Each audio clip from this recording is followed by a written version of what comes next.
اور پریزیڈنٹ کسان ونگ جناب میجر غلام سرور جو کہ ہمارے ایم پی ہیں وہ بھی موجود ہیں جی. شیخ امتیاز احمد ہمارے ایم پی ہیں, ڈپٹی چیف وپ ہیں وہ موجود ہیں, وہ بھی کل سارا دن رہے. فرق جاوید مون صاحب ہمارے ایم پی ہیں لاہور سے ہی, وہ بھی کل سارا دن ادھر موجود رہے. میں خود ادھر موجود رہا سارا دن. دیکھیں بات یہ ہے کہ کل ایک الیکشن ٹیسٹ تھا.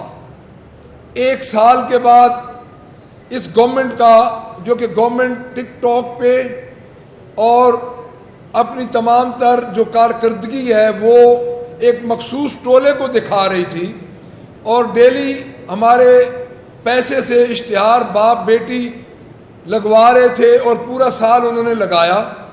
اور کل پولیس گردی اور فسطائیت کی انتہا ہو گئی. کل باقاعدہ ہمارے لوگوں کو گھسیٹ گھسیٹ کے باہر نکالا گیا.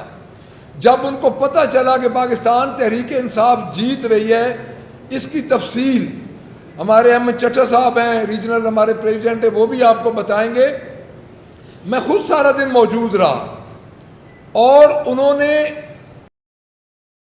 جو ٹیکنیکل کام کیا انہوں نے یہ کیا کہ انہوں نے بوگس ووٹ ڈالے. انہوں نے 2-2 جو کاپیز تھیں لیڈیز کی اور جینٹس کی 200 ووٹوں کی وہ ڈالی. مجھے یہ بتایا جائے کہ 3 بجے تک میں 3 پولنگ اسٹیشن پہ گیا ہوں, وہاں پہ 20% ریشو تھی پولنگ کاسٹ کی, اور جب شام کو رزلٹ آیا تو 80,000 ووٹ لیا اس بی بی نے اور 40,000 ووٹ ہمارا نکلا. یعنی عام جنرل الیکشن انہوں نے اپنے والد صاحب سے بھی جو کہ فوت ہو گئے ان سے بھی انہوں نے 17,000 ووٹ لیا زیادہ.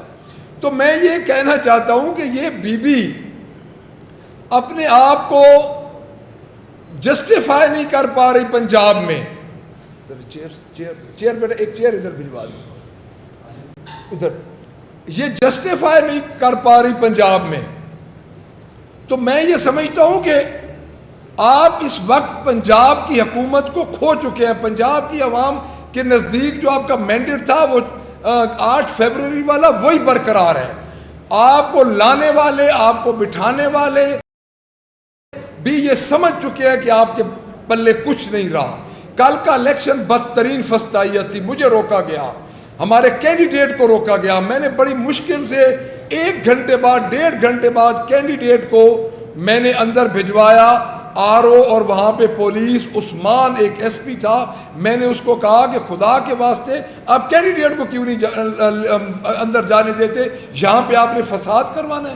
میں ایک بات آج آپ کو بتا دوں, وہاں پہ کل پوری کوشش کی گئی کہ وہاں پہ کوئی نہ کوئی واقعہ ہو. جس طرح ان کی کوشش ہوتی ہے کہ 9 مئی جیسے واقعات کو یہ بیس بنا کے یہ پوری طرح وہاں پہ کوئی نہ کوئی شرارت کروائیں. لیکن ہمارے کارکن پرامن رہے, ہمارے سٹیک ہولڈرز پرامن رہے, ہمارے لوگ پرامن رہے. کہ ادھر وہاں پہ لاٹھی چارج ہمارے اوپر کیا گیا, ہمارے اوپر وہاں پہ لوگوں کو گھسیٹا گیا. ہماری ایک لاہور کی ادھر گئی تھی فاطمہ حیدر, ان کو بالوں سے پکڑ کے گھسیٹا گیا. اور میں یہ سمجھتا ہوں کہ جو فارم 45 تھا انہوں نے اس دفعہ آگے انہوں نے فارم 45 تک تو جانے نہیں دیا کسی کو. انہوں نے بوگس ووٹ ڈالے, 2 گھنٹے پولنگ بند کیا. ان کے MNAs گئے, ان کی کوچز میں بندے تھے, گھنٹہ پولنگ بند کرواتے تھے. وہاں پہ رولا پڑتا تھا, اس رولے میں وہ اپنا کام ڈال دیتے تھے. اس کے بعد میں اپنے MPs کا شکریہ ادا کروں گا, تمام سٹیک ہولڈرز کا. پنجاب کے MPs نے پوری طرح وہاں پہ ڈیوٹی دی. Regional president, regional secretary general جو تھے ہمارے بلال اجاز صاحب, انہوں نے سب ٹیم پاکستان تحریک انصاف کی پورے پنجاب پاکستان کی ٹیموں نے یہ بتا دیا کہ یہ ایک منظم جماعت ہے. وہاں پہ سب موجود تھے سٹیک ہولڈرز. پنجاب کی چیف آرگنائزر سے لے کے ایک عام ورکر تک, سیکرٹری جنرل صاحب ہمارے ساتھ رابطے میں رہے, انفارمیشن سیکرٹری رابطے میں رہے, ہمارے پریزیڈنٹ, ہمارے جتنے سٹیک مین ہماری لیڈرشپ تھی ہمارے ساتھ رابطے میں رہی. کل کے الیکشن نے ثابت کر دیا ہے کہ عمران خان کے ساتھ لوگ ہیں اور عمران خان کے ساتھ رہیں گے.